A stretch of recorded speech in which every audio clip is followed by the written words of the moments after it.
Welcome back to the Hayden Collins radio program, The Intelligence Syndicate. It's Saturday. And what a good Saturday it is.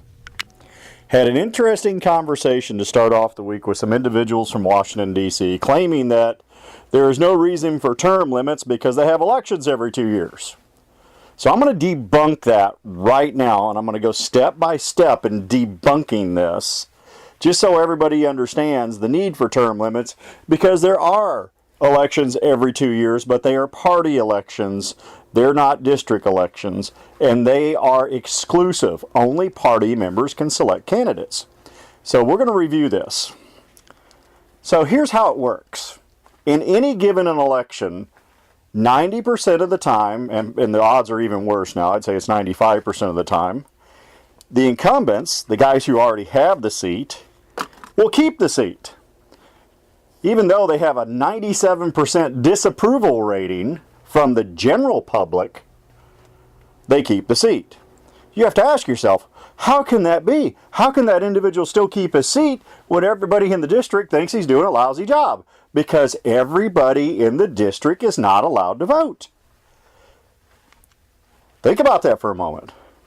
We have a problem developing that is disenfranchising voters in the very districts that are supposed to be represented, that are not being represented because they don't have a choice in their representation. And I'm talking about the average citizen. How can that be? Well, if you happen to live in a state where they have party primaries, and they are called party primaries, think about that for a moment, and only party members who are registered party members are allowed to vote for party primaries. And there's usually about a 10 to 15% voter turnout. There's a magic number there. I want you to remember that number, 10 to 15%. So basically, more than 80% of the individuals in any given congressional district or any district are not allowed to vote. They're not allowed to vote because they didn't choose a party. You can't just walk up and say, hey, I want to vote. They make you choose a party. So if you don't choose a party, you can't vote. So let's take this down the road a little bit. You have, I don't know, 3 or 4 Republicans running for one seat and 3 or 4 Democrats running for another seat. And the party says, we the party members are going to let this guy win because he's the incumbent. So anybody who challenges him is not allowed to speak at our party, is not allowed to show up. And if they do show up, we'll be very kind to them, but they won't get any airtime. They won't be able to talk to members. They can mingle, whatever the case may be. But the guy we want to him, we're going to give him half the meeting to talk, and we're going to give him money from the party. And we're going to support him from the party by giving free volunteers to ensure the incumbent wins. Now, does that sound like the public has a choice? Does that sound like the party is serving the best interest of the public? Well, it gets even worse. It gets even worse. The primary is paid for by taxpayers. It's not paid for by the party. And you, the taxpayer that pays for the primary, unless you declare a party, you're not allowed to vote in it. Talk about disenfranchisement. It gets even better. When it comes time for the general election in November, the only individuals in the ballot are the individuals that the party selected. So if you ever wonder why there's low voter turnout, it's because they're disenfranchised. They don't have anybody to vote for. Only party members have somebody to vote for. How does that grab you? What a scenario! There are voters across the United States that are disenfranchised every primary, and we are just now getting smart enough to catch on to this. Imagine the years and years that have gone by and the growth of the United States and this wonderful experiment of capitalism and freedom that we haven't even thought about, well, if you're not a party member, you can't vote. It has always been a party-controlled system. So in the Constitution, it says each district can select their representatives. It doesn't say each party can select their representatives. It says each district. So there will be a constitutional challenge to this, because the interpretation is what's going to be called on the table. And so parties, Well, I tell you what, they're not representing the district because parties are representing parties. They may be in the district, there may be party headquarters, but since they exclude people from voting and they use taxpayer money to pay for their primaries, guess what? The jig is up. So I'm looking forward to the case. I've been briefed on it. I think it's the neatest thing since peanut butter. And they said, well, you got to come with a solution. And I think the solution they have is probably the most interesting solution to try. The first one anyway. I'm sure there'll be others. But if you've ever heard of a jungle primary, like they have in California, where everybody's on the ballot in November, and the top 2 vote getters get to go to the runoff. Now, this has a downside. If the top 2 vote getters are from a single party, then the other party doesn't even show up to vote.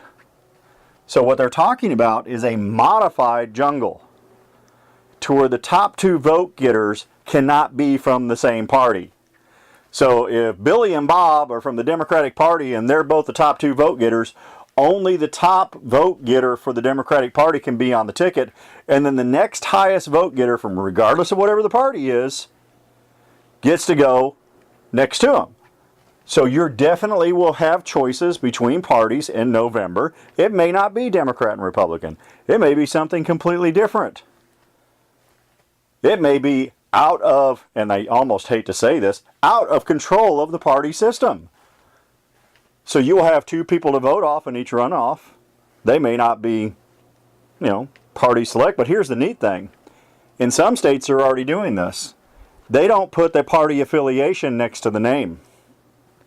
So most people don't know if they're voting for the Republican guy or the Democratic guy, so they may be forced into, and I almost hate to say this, research their candidate. And if they like the guy, they vote for him. If they don't like the guy, they don't. And I should be saying guy and girl, but I'll get corrected on that. But that modified jungle shows promise. It definitely shows promise. Because everyone will be allowed to vote, regardless if they belong to a party or not. Wow, what a concept. So yeah, parties are quaking in their boots, and the corruption of the parties, it wouldn't hurt my feelings if that went away too. We won't see super delegates go to Hillary Clinton regardless of Bernie Sanders winning them or not. And there's too many jokes out there like that. But Bernie's got to understand, he turned yellowtail and ran when he had a chance to stand his ground. And he's lost a lot of respect with a lot of people. His comment about this is just the way it is and we have to accept it means accept the corruption. And no, we're trying to get away from that, especially my generation. The generation of sunbeam and moonbeam hippie children running our government, they're finally dying off. The baby boomers are dying off, and their power in government is dying off. So, and keep in mind, a second discussion we had, and I like talking about this one as well. How many socialist governments are receiving foreign aid from the United States? Well, I'm not going to give you an exact number, but I'll tell you it's almost all of them. How many socialist governments are providing foreign aid to the United States? None of them. There's not a socialist country out there that's providing foreign aid to the United States. Why do I bring this up? Because now the economic turn is happening, and we're looking at these socialist countries asking for more economic aid as we're changing the trading practices so it becomes fair trade for the United States instead of us in a losing battle. And all of a sudden, these socialist countries can no longer afford some of their programs. And they need more foreign aid to keep their programs going. Well, I almost hate to say it, but I'll say it anyway. These social states, if you will only function as long as they have enough money to function. When they run out of money, things change. It happened in Russia. It can happen anywhere. I suspect we are going to see this. If we stay on our trade policy and actually demand fair trade and put ourselves in a position where we are getting fair trade, boy, that'd be unique. all of a sudden, I think we're going to start seeing changes in Europe and changes elsewhere to where they're going to have to become competitive or they will fail. If anything, the president is doing right now, which is going to help my generation and the next generation and the next generation, is reintroducing the competitiveness between countries to actually go out and do instead of a dullist state. Becoming a dullist state. If you don't know what a dullist is, it's somebody who sits back and collects money. They live on the dullest dime. When they're done with the dullest dime, that's all they get. They don't get no more. There's no chance to go ambition. There's no chance to create business. There's no chance to expand. There's no chance to go up and down the economic ladder. You can't. They just don't allow you. In a capitalist country, it is encouraged, not only allowed, but encouraged. So put yourself in the position in the middle of a classroom right now. And you're the only capitalist country in that classroom. And you have all the capitalist money. And you have to give it out to all the socialist countries around you. So you take money and you put it on each one of the desks. And they want more, but they're not giving you anything. They want more and they're not doing anything for you. So either you create a competitive environment for them to do more for themselves, and as such create a competitive environment around the world to advance not only economic standards but technology standards, and create better lives for everyone, instead of one country making enormous amounts of strides and progress and everybody else just drawing from that country. I love the fact that this competitive environment is coming into play and the United States is leading it. I think that is going to be the future for everyone. And I tell you what, there's going to be lots of individuals graduating school right now are going to find themselves in the best position than any graduate in the past 30 years has found themselves. If this continues, it'll be a runaway economy. There will be money flowing. There will be jobs going. There will be opportunity everywhere. And I'm already seeing signs of it. Now, I'm not going to, I want to make sure up front, everybody understands, I'm not going to knock these people. Okay? I looked at a guy today, he weighs maybe 300 pounds plus. And he's working at McDonald's, and he was working behind the counter. And I looked at him and I said, man, that's got to be rough. And he says, yeah, I've lost a lot of weight and I'm going to lose some more. I finally got a job.